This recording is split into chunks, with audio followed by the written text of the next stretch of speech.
Soybean വെച്ച് വളരെ പെട്ടെന്ന് ചെയ്തെടുക്കാൻ പറ്റും നല്ല ടേസ്റ്റി ആയിട്ടുള്ള ഒരു റെസിപ്പിയാണ് കേട്ടോ. ചിക്കനൊന്നും കിട്ടാത്ത സമയത്തൊക്കെ ട്രൈ ചെയ്യാൻ പറ്റിയ അടിപൊളി റെസിപ്പിയാണ്. അപ്പോൾ ആദ്യം തന്നെ ഞാൻ കുറച്ചധികം വെള്ളം വെച്ചിട്ടുണ്ട് ചൂടാവാനായിട്ട്. അതിനകത്തോട്ട് ഞാൻ 1.5 കപ്പ് സോയാബീൻസ് ചേർത്ത് കൊടുക്കുന്നുണ്ട്. അപ്പോൾ സോയ ചങ്ക്സ് ഞാൻ കുറച്ച് വലുപ്പമുള്ളതാണ് കേട്ടോ എടുത്തിട്ടുള്ളത്, ചെറുതായാലും കുഴപ്പമൊന്നുമില്ല. അപ്പോൾ ഇത് നന്നായിട്ട് അതിൽ മിക്സ് ചെയ്തിട്ടുണ്ട്. പിന്നെ നമുക്ക് ഇതിലേക്ക് ആവശ്യത്തിനുള്ള ഉപ്പും കൂടെ ചേർത്തിട്ട് ഒന്ന് മിക്സ് ചെയ്തെടുക്കാം. ഇനി നമുക്ക് ഇത് നല്ല തിളച്ച വെള്ളമാണ്, അതുകൊണ്ട് തന്നെ ഇതിൽ ഒരുപാട് നേരം വെക്കേണ്ട ആവശ്യമില്ല.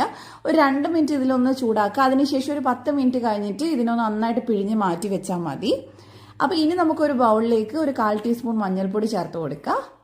അതുപോലെ തന്നെ 1/2 ടീസ്പൂൺ മല്ലിപ്പൊടി ചേർത്തിട്ടുണ്ട്, 1/2 ടീസ്പൂൺ ഗരം മസാല, ഒരു 1/2 ടീസ്പൂൺ കുരുമുളക് പൊടി ചേർത്തിട്ടുണ്ട്. പിന്നെ മുളക് പൊടി എരിവിന് ആവശ്യത്തിന് എടുക്കാം. ഞാനിവിടെ 2.5 ടീസ്പൂൺ കാശ്മീരി മുളക് പൊടി എടുത്തിട്ടുണ്ട്. പിന്നെ ആവശ്യത്തിന് ഉപ്പും 1 ടീസ്പൂൺ ചിക്കൻ മസാല എടുത്തിട്ടുണ്ട്.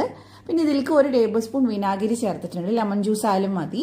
1/2 ടീസ്പൂൺ ഇഞ്ചി വെളുത്തുള്ളി പേസ്റ്റ് ചേർത്തിട്ടുണ്ട്. എല്ലാം കൂടെ നന്നായിട്ട് മിക്സ് ചെയ്തെടുക്കുക. ഈ സമയത്തേക്ക് നമ്മൾ സോയ ചങ്ക്സ് നന്നായിട്ട് വെള്ളത്തിൽ നിന്ന് എടുത്തിട്ട് പിഴിഞ്ഞ് വെച്ചിട്ടുണ്ടാവണം കേട്ടോ. പിഴിഞ്ഞതിന് ശേഷം നമ്മൾ ഇതിലേക്ക് ചേർത്ത് കൊടുക്കുകയാണ്. വെള്ളം ഇല്ലാതെ വേണം ചേർത്ത് കൊടുക്കാൻ. പിന്നെ ഇത് നമ്മൾ കട്ട് ചെയ്യുന്നൊന്നുമില്ല, ഇങ്ങനെ തന്നെ എടുക്കുകയാണ് കേട്ടോ. അപ്പോൾ എല്ലാം ചേർത്തതിന് ശേഷം നന്നായിട്ട് കൈ വെച്ചിട്ട് ഒന്ന് മിക്സ് ചെയ്തെടുക്കുക. അഥവാ ഭയങ്കര ഡ്രൈ ആണെന്ന് തോന്നുകയാണെങ്കിൽ 1 സ്പൂൺ വെള്ളം ചേർത്തിട്ട് മിക്സ് ചെയ്താൽ മതി.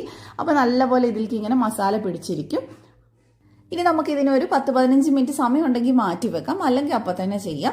അപ്പോൾ ഇനി ഒരു ഫ്രൈ പാനിലേക്ക് ഞാൻ ഒരു 2 ടേബിൾ സ്പൂണോളം വെളിച്ചെണ്ണ ചേർത്തിട്ടുണ്ട്. അതിലേക്ക് കുറച്ച് കറിവേപ്പില ഇട്ട് കൊടുക്കുക. അതിനുശേഷം നമുക്ക് ഇത് ചേർത്ത് കൊടുക്കുക. പിന്നെ ഒരുപാട് എണ്ണയിൽ നമ്മൾ ഡീപ് ഫ്രൈ ചെയ്ത് എടുക്കുന്നില്ല, കാരണം ഇത് എണ്ണ കുടിക്കും. അപ്പോൾ ഒരു 2 സ്പൂണൊക്കെ എണ്ണ മതി.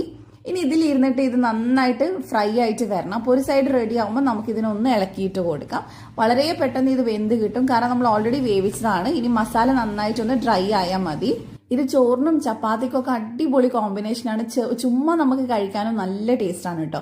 അപ്പോൾ എപ്പോഴും വീട്ടിൽ ചിക്കനും മീനും ഒന്നും ഉണ്ടാവില്ല. അപ്പോൾ ആ സമയത്ത് നമുക്ക് ഇതുപോലെ ഒന്ന് ട്രൈ ചെയ്ത് നോക്കാം.